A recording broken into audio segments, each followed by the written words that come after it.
Pegue a sua Bíblia então, abra no livro de Gênesis, capítulo de número 4. Livro de Gênesis, capítulo de número 4, eu quero ler com você 2 versículos e meio. Eu quero ler com você, abra, vou já dizer quais são os versículos aí, já está ali. É versículos 3, 4 e a primeira parte do versículo de número 5.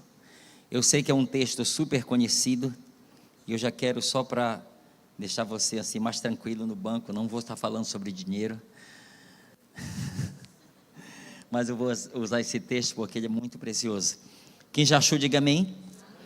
Gênesis 3, de 4 a 5, vamos lá. Aconteceu que no fim de uns tempos, trouxe Caim do fruto da terra uma oferta ao Senhor. Abel, por sua vez, trouxe das primícias do seu rebanho e das gorduras deste. Agradou-se o Senhor de Abel e de sua oferta, ao passo que de Caim e de sua oferta não se agradou. Amém. O tema da nossa palavra de hoje é Abel e sua oferta. Amém. Glória a Deus. Queridos, vamos tentar pegar só o contexto aqui para você. Eu sei que apesar de ser um texto, uma história muito conhecida, mas talvez você que não está muito alinhado com ela, eu quero só tentar contextualizar isso aqui para que você caminhe junto comigo nesse entendimento. A Bíblia nos fala, Deus criou Adão e tirou uma de suas costelas, e uma delas e transformou em uma mulher, ele a trouxe, abençoou a união deles, e está escrito que Deus os abençoou. Nós não sabemos quanto tempo eles passaram no Jardim do Éden, não sabemos quanto tempo durou, se meses, anos, nós não sabemos, a Bíblia não nos dá margem para a gente dizer, foi tanto tempo. Se alguém tiver precisão, com muito amor e carinho, vai estar mentindo, tá? Não tem. E uma outra coisa também, quando eles são expulsos do Jardim do Éden, após a queda, após o pecado, você não vê Adão saindo, segurando na mão do Adãozinho, e nem a Eva segurando na mão da Evinha. Por quê? A Bíblia também não nos dá margem para acreditar que eles geraram filhos antes do pecado. A Bíblia não mostra eles saindo do jardim com filhos. Você vai ver filhos e nome de filhos aparecendo após a saída deles do Egito, tá bom? É após a saída, Egito não, do Éden, jardim. Você já ia aceitar esse negócio aí do Egito, gente? Que negócio feio, né? Não tem nada a ver o Egito, tá? Volte para cá, volte para o Éden aqui comigo, tá bom? Então, eles saem de lá, somente os dois, só os dois saem de lá do Jardim do Éden, e a partir dessa saída, você vai ver que eles como marido e mulher, eles começam a produzir, a gerar filhos. E aí um outro questionamento também, pastor, com quem Caim se casou? Você sabe? Eu também não. Nós vamos esperar a gente chegar lá no céu para perguntar para Deus, porque eu não vou entrar em questão, porque se alguém disser com precisão também vai estar com muito amor e carinho mentindo. Então, você vai, pastor, acho que foi. Deixa o acho para lá e vamos caminhar em cima daquilo que é mais concreto, né? Que está mais claro assim para a gente aqui, tá? Mas o que a Bíblia menciona é a partir de Caim e Abel, os filhos que foram gerados por Adão e Eva, e outros que eles geraram depois, porque afinal de contas Adão viveu 930 anos, né? Então tinha bastante tempo aí para gerar filhos e filhas aí, né? Bastante tempo e filhos, tempo eles tinham para fazer isso, tá bom? Mas o que eu quero lhe dizer, a partir desses dois irmãos, a Bíblia menciona o primeiro homicídio na face da terra. Caim mata o seu irmão Abel, mas antes disso, o que a Bíblia nos mostra? A Bíblia nos mostra que Caim, a Bíblia nos fala que nos fins de uns tempos, ela não menciona que Deus exigiu, que Deus pediu, mas ela nos mostra que eles tomaram, tudo indica que eles tomaram a iniciativa de ofertar para Deus daquilo que eles tinham. Caim era lavrador, ele pega do fruto da terra e oferece uma oferta para Deus. Abel era pastor, ele oferece daquilo que ele tem o seu melhor para Deus. Ambos estão oferecendo ofertas para o Senhor, ok? Só contextualizando para que você caminhe comigo, porque eu quero caminhar com você agora lá, assim, dentro da própria Bíblia do Novo Testamento, para a carta aos Hebreus, capítulo 11, que nos faz menção a respeito desta oferta de Abel, e eu quero que você olhe comigo esse texto.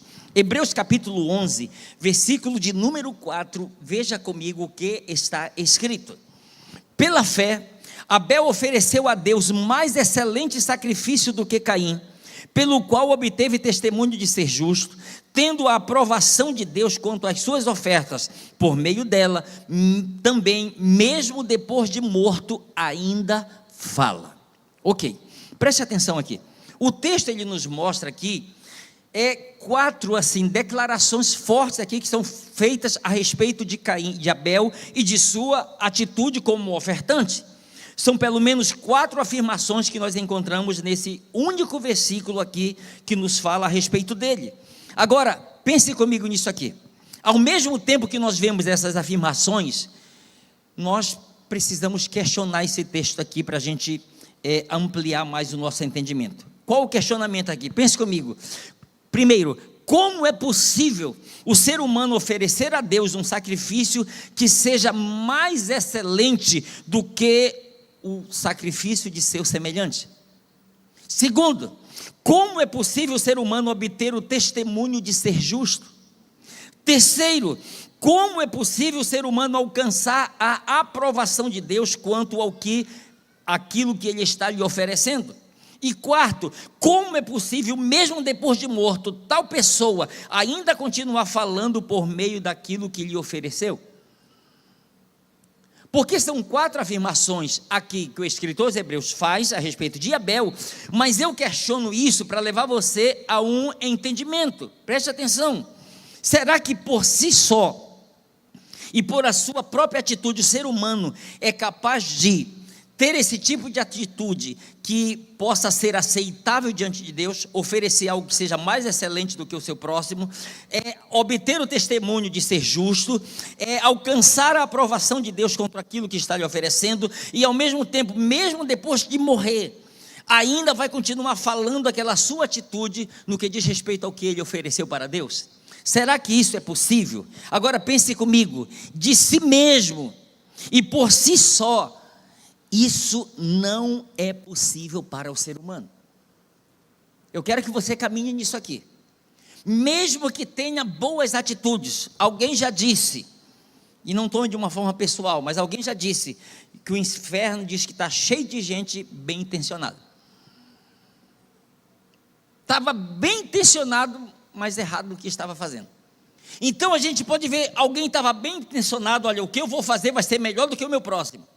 O que eu vou fazer vai fazer com que eu obtenha o testemunho diante de Deus de ser justo. O que eu vou fazer vai fazer com que eu alcance a aprovação de Deus. E mesmo depois de morto, essa minha atitude para com Deus vai permanecer falando. E eu chego à seguinte conclusão: por si só, o homem de si mesmo e por si só, ele não tem condições de chegar a esse nível e alcançar isso. Por quê, pastor? Porque o ser humano se tornou pecador por causa da natureza adâmica. Então, se o ser humano se tornou pecador, isso ficou impossível de ser alcançado, do ser humano alcançar por si só esse nível. Eu quero ler um versículo, apenas um versículo com você, para você refletir comigo. Romanos capítulo 3, versículo de número 23. Olha o que está escrito: porque todos pecaram e destituídos estão da glória de Deus. Quantos pecaram? Todos pecaram. Pastor, mas foi só Adão. Eu quero lhe dizer que, se eu me considero parte da criação de Deus, creio em um Deus criacionista, então eu vou entender que Deus criou o homem, e como está em Atos capítulo 17, de um só, ele fez toda a raça humana. Então Deus criou e a partir deles foram se reproduzindo. É por isso que a Bíblia nos mostra que por causa de um só homem entrou o pecado no mundo e pelo pecado a morte. Assim a morte passou a todos os homens, pois todos pecaram. Então deixa eu lhe dizer, uma coisa é fato. Me diga uma coisa, a partir de que momento você descobriu quem era o seu pai? Você teve direito de escolha? Não, né? Nós não tivemos também. Eu não tive.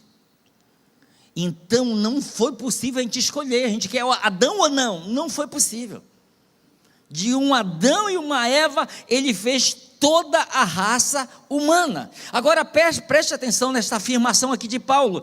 Ele diz: todos pecaram e destituídos estão da glória de Deus. Preste atenção na definição desta palavra destituídos. O que significa destituídos? Preste atenção. Destituídos refere-se a alguém que foi privado de algo que possuía, ou que foi removido de algum cargo ou função. Refere-se a algo retirado ou perdido, como um emprego direto ou direito ou posse. Então, quando ela fala que nós fomos destituídos da glória de Deus, então está se referindo que nós fomos privados daquilo que era nosso lá, desde o começo, através de Adão, aquilo que era nosso por direito, mas foi removido, igual como que um cargo, uma função. Agora, para você entender melhor, olha o que está em Êxodo capítulo 33, versículo 18. Olha o que está escrito. Então ele disse: rogo-te que, vamos lá, rogo-te que, olha aqui para mim, o que Paulo diz? Quantos pecaram? Todos pecaram e destituídos estão da, olha aqui para mim, escute, por que Moisés está pedindo, mostre-me a sua glória? Escute, preste atenção, todos pecaram e estão privados, destituídos, perderam essa glória, perderam esse direito, igual como um emprego, ou algo que tinha posse, perdeu isso. Agora entenda, Moisés está dizendo: Senhor, mostra-me a tua glória. Queridos, olhando para esse contexto, entenda aqui uma coisa, preste atenção, antes não precisava pedir, porque o homem tinha acesso direto à glória de Deus. Entenda isso. Antes não precisava pedir, mostre-me a tua glória, porque o homem tinha acesso direto à glória de Deus antes da queda, antes do pecado. Agora ele tem que pedir, por quê? Porque ele foi destituído da glória de Deus. Você entende isso? Agora pegue isso aqui. Neste contexto, o que significa ver a glória de Deus? Significa reconhecer e experimentar a beleza, o poder, a santidade e a graça dele em nossa vida e no mundo ao nosso redor. A gente estava falando de manhã, até o pastor Júnior estava mencionando para mim, pare para você pensar, era tão real esse entendimento e esse acesso que o homem tinha à glória, que era tão comum, como eu lhe falei no início, a gente não sabe ao certo quanto tempo Adão e Eva viveram no jardim antes de serem expulsos, que eles estão lá, eles pecaram, estão lá com medo porque o Senhor está vindo. Mas o que diz a Bíblia? Que eles perceberam quando o Senhor estava se aproximando, porque eles perceberam ele andando por entre as folhas do jardim. Então era uma coisa tão pessoal, que Deus, não sei lhe dizer exatamente a forma, mas Deus se aproximava dele, ele tinha pleno acesso. Agora Deus, o que está dizendo Moisés, quando Moisés diz: Senhor, me mostra a tua glória, ele vai dizer: Moisés, tu não pode ver a minha glória, porque ninguém viu, para permanecer vivo. Então não tem como. Isso eu vou fazer o seguinte: eu vou tapar o seu rosto, e eu vou passar, e você vai me ver pelas costas, mas você vai estar em um lugar.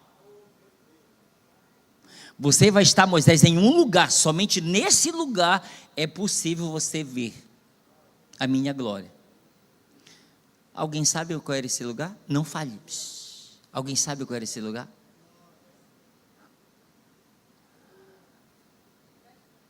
Eu vou falar, é adiantar esse negócio, né? Mas tá bom.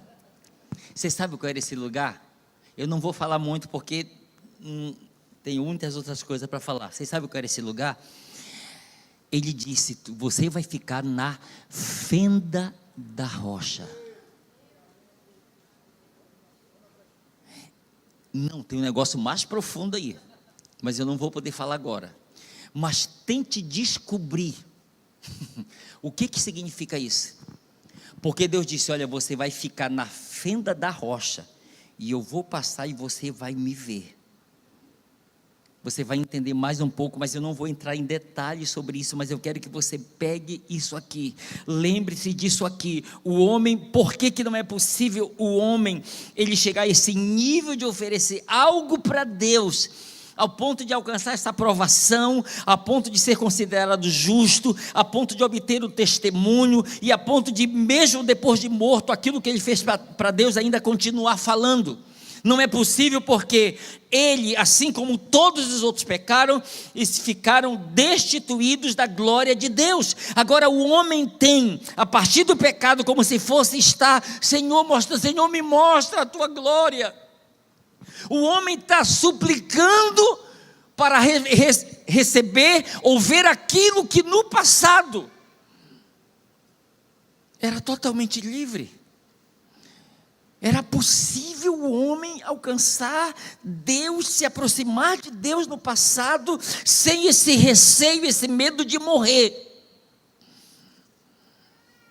Então por isso ele está só pedindo, Senhor, me mostre a sua glória. Moisés, ele fez esse pedido ao Senhor, porque antes do pecado não era preciso pedir, o acesso era livre. Agora, pelo fato de termos sido destituídos da glória de Deus, o mais excelente, o alcançar o testemunho de ser justo, o obter a aprovação, após a morte, ainda continuar falando, se tornou impossível. Isso se tornou impossível por causa disto aqui, que nós fomos destituídos da glória de Deus.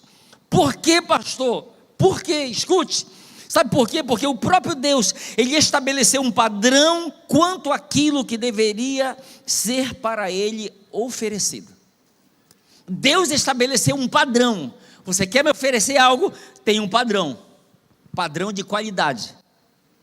Para você me oferecer e eu aceitar, tem que ser dentro de um padrão que eu mesmo estabeleci. Na verdade, Deus estabeleceu um único meio para que os ofertantes e as suas ofertas se tornassem aceitáveis diante dele.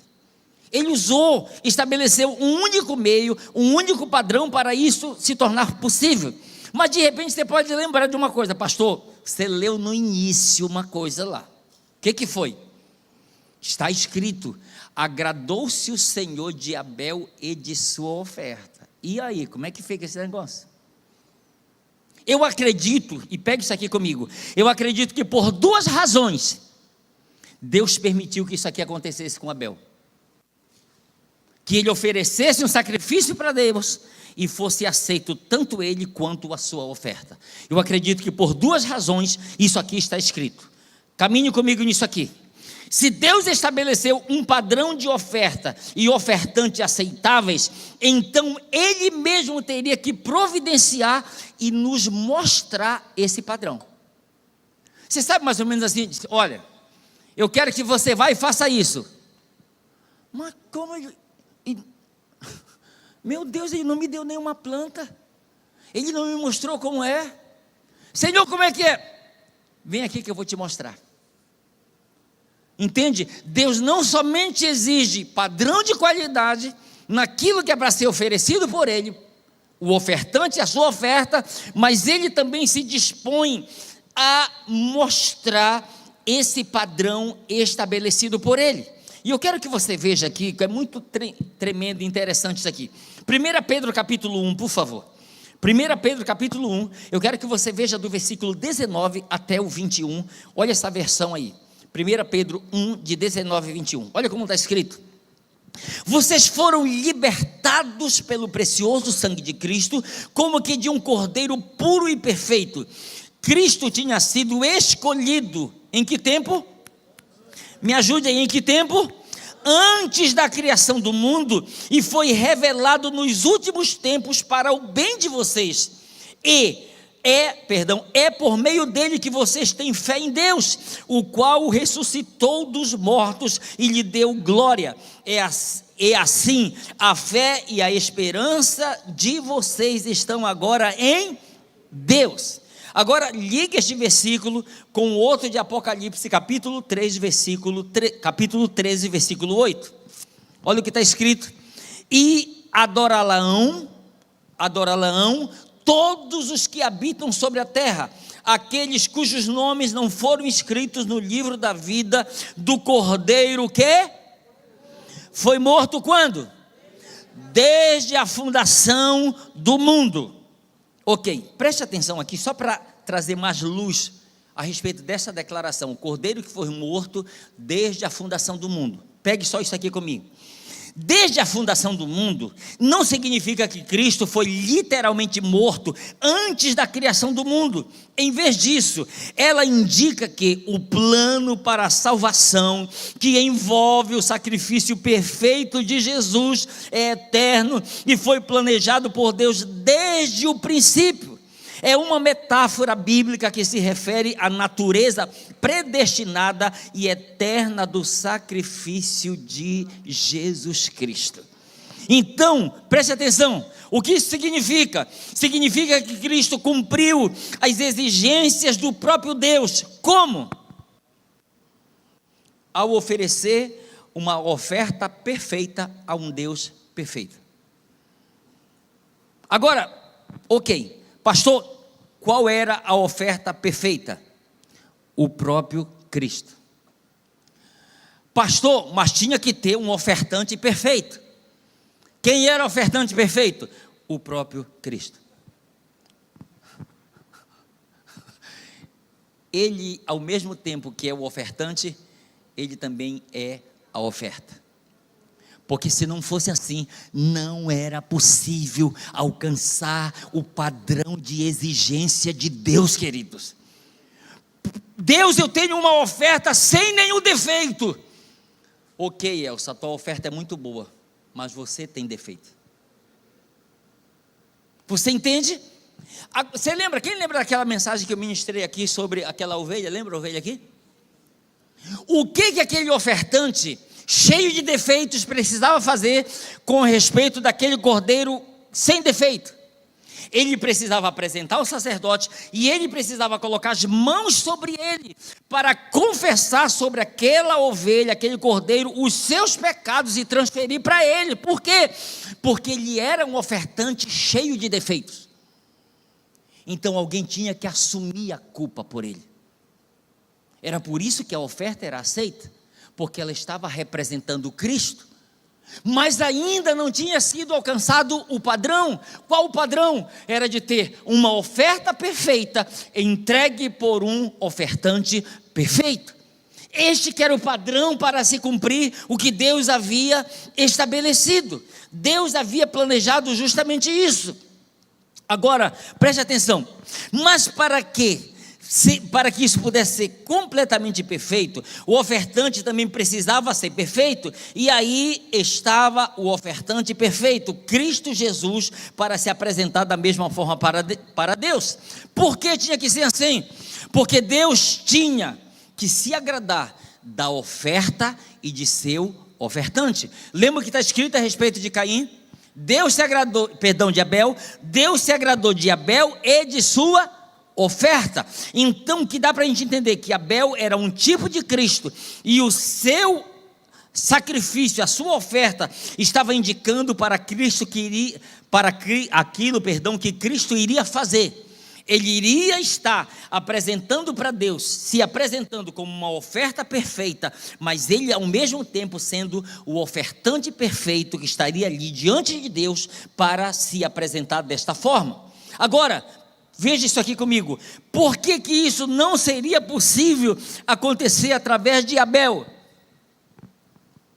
Porque Abel era filho de Adão e Eva, e ele já foi gerado em pecado. Entende? Então ele está representando um tipo aqui. O que ele está fazendo estava indicando para aquilo que haveria de vir. Estava indicando para o sacrifício de Cristo, que Cristo iria fazer e seria algo aceitável diante de Deus. Ok? Ele era filho de Adão e Eva e pecador assim como todos nós. Porém, a respeito de Cristo, olhe comigo o que está escrito em Efésios capítulo 5, versículos 1 e 2. Efésios 5, 1 e 2. Portanto, como filhos amados de Deus, imitem-no em tudo o que fizerem, vivam em amor, seguindo o exemplo de Cristo, que nos amou e se entregou por nós como oferta e sacrifício de aroma agradável a Deus. Pastor, o que significa esta declaração? Como oferta e sacrifício de aroma agradável a Deus. Escute, significa que o sacrifício de Cristo é considerado por Deus como uma oferta aceitável, pelo fato de tanto a oferta quanto o ofertante serem perfeitos de acordo com as exigências de Deus. É por isso que é declarado isso, que ele se ofereceu como uma oferta de cheiro, de um aroma agradável diante do Senhor. Agora, olha mais um texto aqui, olha o que está em Hebreus, tá? Hebreus capítulo 10, versículos de 10 a 14. Hebreus 10, de 10 a 14, veja comigo esse texto aí. Nessa verdade, é que temos sido santificados mediante a oferta do corpo de Jesus Cristo, uma vez por todas. Ora, todo sacerdote se apresenta dia após dia a exercer o serviço sagrado e a oferecer muitas vezes os mesmos sacrifícios que nunca, jamais podem remover pecados. Jesus, porém, tendo oferecido para sempre um único sacrifício pelos pecados, assentou-se à destra de Deus, aguardando daí em diante, até que os seus inimigos sejam postos por estrado dos seus pés.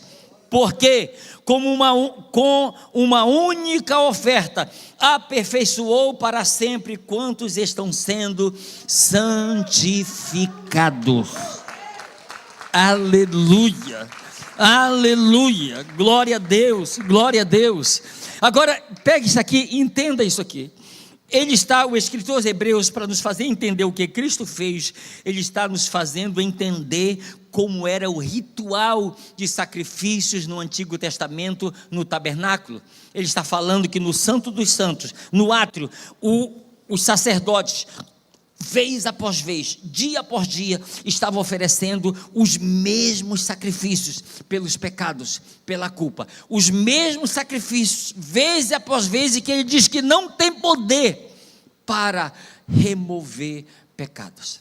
E deixa ele falar uma coisa que eu não falei no primeiro culto, eu espero que eu lembre para falar no terceiro. Escute aqui uma coisa: por que ninguém conseguia ser e nem consegue ser justificado pela lei ou por obras da lei diante de Deus? Porque a lei, você sabe qual foi o poder que a lei teve? É tipo assim, ela funcionou como um espelho de mostrar a nossa sujeira, mas não teve poder para removê-la. Mas aí Paulo nos revela um segredo. Paulo vai nos dizer em Gálatas que a lei nos serviu de aio. O que é o aio? O aio era um guia para guiar a criança até a escola e depois trazê-la de volta para casa. É como se a lei dissesse: Elcio, eu não tenho poder para resolver a tua situação, eu posso te mostrar o teu problema.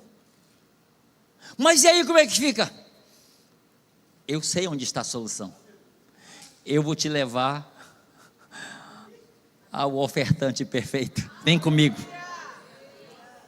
E ela nos guia até a solução que é Cristo. Porque está escrito, Paulo fala tanto em Romanos quanto em Gálatas, que pelas obras da lei ninguém será justificado diante de Deus.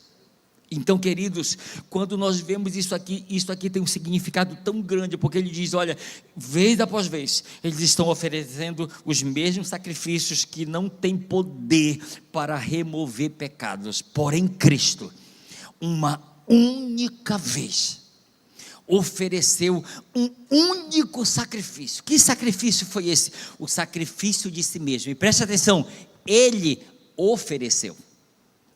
Ele, como ofertante, está oferecendo que sacrifício? O sacrifício de si mesmo a Deus. Então Deus está aceitando, Ele está aceitando também a sua oferta. Agora entenda isso aqui, a partir do sacrifício perfeito de Jesus Cristo, de aroma agradável, se tornou possível tanto o ofertante quanto a sua oferta serem aceitáveis diante de Deus e por Deus, desde que seja por intermédio, através, por meio de Jesus.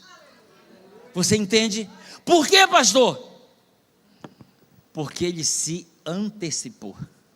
Porque dentro do plano perfeito de Deus, ele é o cordeiro que foi morto lá atrás.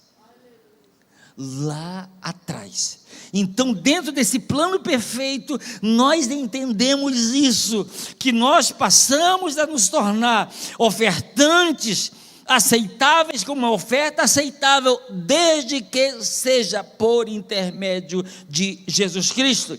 Mas olhe, preste atenção, está escrito em Hebreus a respeito de Abel o seguinte: ora, pela fé Abel, ele ofereceu mais excelente sacrifício.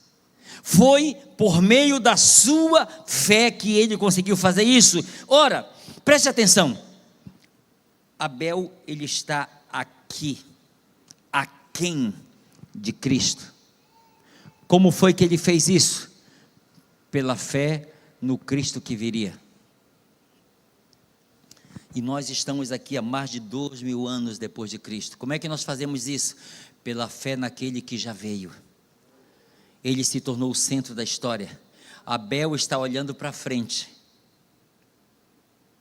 Nós estamos olhando para trás, para aquele que já veio, para aquele que já se ofereceu por mim e por você. Então, se ele já fez isso, mesmo incluindo Abel, mesmo incluindo aqueles que viveram desde Adão até hoje, todos estão inclusos dentro desse propósito e plano de Deus, e todos são recebidos da mesma forma, pela fé na pessoa bendita de Jesus Cristo. Da mesma forma todos são recebidos. Então, a partir disso, pela fé em Cristo Jesus, é possível, primeiro, o ser humano oferecer a Deus um mais excelente sacrifício do que o do seu semelhante. Segundo, é possível o ser humano obter o testemunho de ser justo aos olhos de Deus.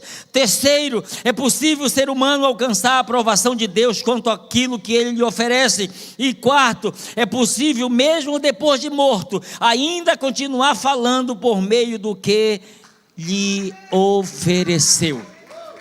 Assim se torna possível. Assim é possível. E eu quero ver com você um texto muito precioso aqui. Colossenses capítulo 3, versículo de número 17. Me acompanha aí. E tudo, segura aqui rapidão o versículo comigo aí. Através de um estudo profundo, o pastor Eibe descobriu que tudo no grego significa tudo. Muito profundo isso, né, irmãos? Tudo no grego significa tudo. Aí Paulo, com essa profundidade, ele diz: e tudo o que fizeres, diga tudo. tudo. E tudo o que fizeste, seja em palavra, seja em ação, atitudes, fazei-o em o nome do Senhor Jesus, dando por ele graças a Deus Pai. Pastor, por que tem que ser assim? Porque Deus estabeleceu o padrão. Entende? Deus estabeleceu o padrão e precisa ser feito desta forma. Eu preciso entender que Deus, ele fez o quê? Deus, ele antecipou através da pessoa de Jesus Cristo, para que ele pudesse ser o primeiro, o perfeito, está vindo na frente, estabelecer o padrão. Mas Jesus, eu ainda continuo sendo Elcio. Faz o seguinte, entenda que eu me ofereci como oferta e como ofertante fui aceito. E se você, pela fé em mim, você fizer isso, você vai ser aceito. Não por causa de seus méritos, mas por causa daquilo que eu fiz por você. Você entende? Então ele passa à frente e ele faz isso. Agora, entenda então isso aqui, como funciona assim, é para ser, seja para oferecer a ele um sacrifício de louvor, que é o fruto de lábios que confessam o seu nome, que seja por intermédio de Cristo Jesus. Seja no ato de ofertar ou devolver o dízimo como expressão de nosso reconhecimento e gratidão por tudo que Ele tem nos dado, por tudo que temos recebido dEle, que seja por intermédio de Cristo Jesus. Seja o servindo de alguma forma ou em algum dos ministérios de nossa igreja, fazei-o em o nome do Senhor Jesus, dando por Ele graças a Deus Pai. Entende? Fazei por intermédio dele. Pastor, por que tem que ser assim? Porque em 1 Timóteo capítulo 2, versículo 5 está escrito: há um só mediador entre Deus e os homens, Jesus Cristo, homem. Há um só.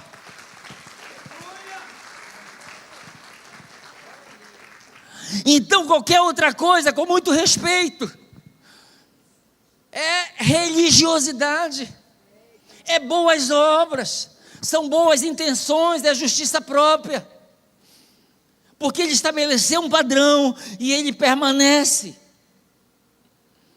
Vou repetir, 1 Timóteo capítulo 2, versículo 5, há um só mediador entre Deus e os homens, Jesus Cristo, homem.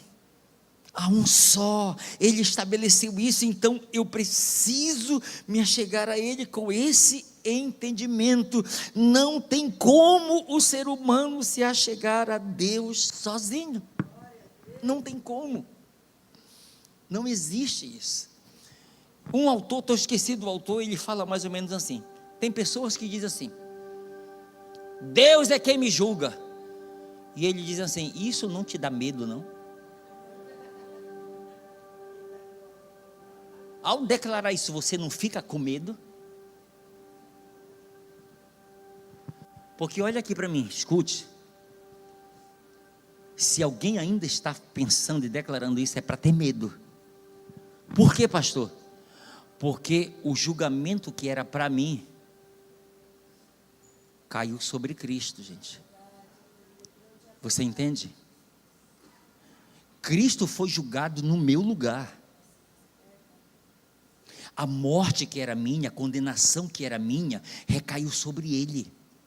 2 Coríntios capítulo 5, versículo 21, aquele que não conheceu pecado, Deus o fez pecado por nós, para que nele fôssemos feitos justiça de Deus. Ele sofreu a nossa punição. Então é por isso que nós precisamos nos apresentar diante de Deus em Cristo. com Cristo. Por quê? Porque é o perfeito levando o imperfeito junto. É a perfeita oferta levando o imperfeito para ser aceito por um Deus perfeito.